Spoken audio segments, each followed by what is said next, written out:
किसान, गरीब आदमी।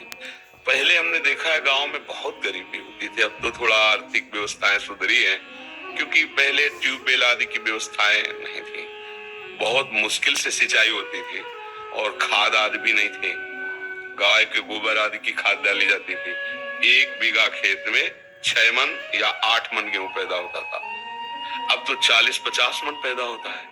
पहले 6-8 मन, बड़ी मेहनत की जिनकी खेती है, और जो कार्य करते हैं तो 8 रुपया 10 रुपया 8 घंटा के थे, फिर और बड़ा तो 20 रुपया, अब तो 500 रुपया है।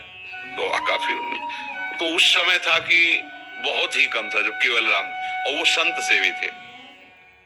अब मंजूरी करके, और संत सेवी मतलब संतों का क्या है कि भाव से एक बार आप तो 2 संतों से कहेंगे।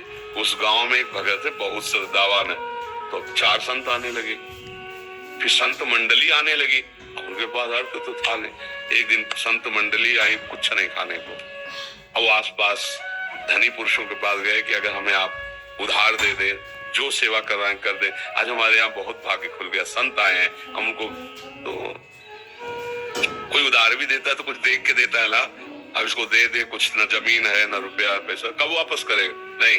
तो एक बड़े चतुर थे, उन्होंने कहा हमें कुआं खोदवाना है, तुम कुआं खोद दोगे? पक्का, हम और पत्नी दोनों मिलकर कुआं खोदेंगे, पर आप इतना दे दो कि हमारे संत पाले। उनका जय दिन संत रहेंगे, तय दिन हमारे यहाँ से ले जाओ भोजन। तो आटा दाल घी चा, बड़े प्रसन्न। 2-3 दिन संत रुके, खाए पे चले। अब वो दोनों पति पत्नी कुआं खोदने में लगे, एक फावड़ा मारते राम भगत, वो तसला उठाते राम, नाम लेते हुए, ऐसा 60 हाथ खोदने पर तब कहीं पानी निकलता था। तो अभी 40 हाथ ही खोदा होगा, कि वो पत्नी तो ऊपर थी और बीच से रज भसक गई और कुआं तुप गया। तो 20-25 हाथ मिट्टी उनके ऊपर। अब सेठ ने कहा कि भाई हम क्या कर सकते हैं, और उस समय जेसीबी वाला जमाना तो था नहीं, पुराना समय। कहा भाई हम तो पैसे भोजन दिया था, तय किया था खुदवान, और मर गए कैसे, अब इतना खो कैसे भाई, कोई यंत्र हो तो जल्दी जल्दी। और फिर मनुष्य जीवन तो एक क्षण का है, श्वास पूरी नहीं तो मर जाओगे, कहीं आधा मिनट, पौन मिनट, 1 मिनट, इसके बाद तो दम घुट जाएगा, प्राण तो मर गए, ऐसा सबको। अब पत्नी को समझा बुझा के कुछ दे ले, खान पान के, कि भाई वो तो पधारी गए हैं, अब जब आपको जरूरत हो हमसे ले जाना, ये सहयोग कर सकते हैं। अब तो ऐसा तो नहीं कि कुआं खोदा जाए जिंदा मिले, पर वो राम राम जपने वाले एक एक फावड़े पे कुआं पूर दिया गया कि ये ठीक नहीं, असगुन हो गया, आदमी मर गया उसमें।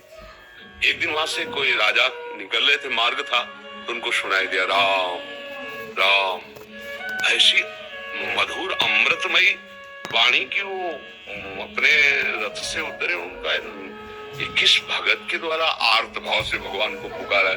तो यार कोई भगत नहीं, बोले नहीं, आवाज के सारे वहां गए, बोले यहाँ से आवाज आ रही। तो लोगों ने कहा हाँ 1 महीना पहले कुआं खोद रहे थे केवल राम जी, तो मिट्टी गिर गई तो मर। बोले नहीं, आवाज आ रही, सुनो। तो राम राम, अब वो तो राजा थे, तुरंत हुक्म किया, तो बड़े जो राजकीय विभाग सैनिक सब लगे, मिट्टी हटाई गई। तो जहाँ केवल राम जी बैठे थे ना, वहां 2-3 हाथ ऐसे गुफा सी बन गई थी, एक भी मिट्टी नहीं गई।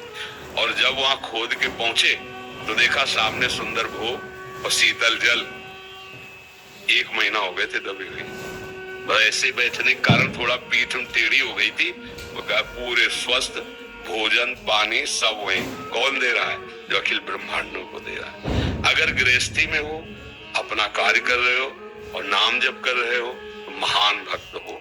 भाई ये बातें हमारी केवल कथा सुनने में तो अच्छी लगती, लेकिन समझ में नहीं आती। अगर हम अपनी नौकरी में, अपने व्यापार में, अपनी किसानी में अपने भगवान के स्मरण को सम्मिलित कर ले, तो हम महाभागवत है। बिल्कुल, इसमें बिल्कुल डरने की जरूरत नहीं।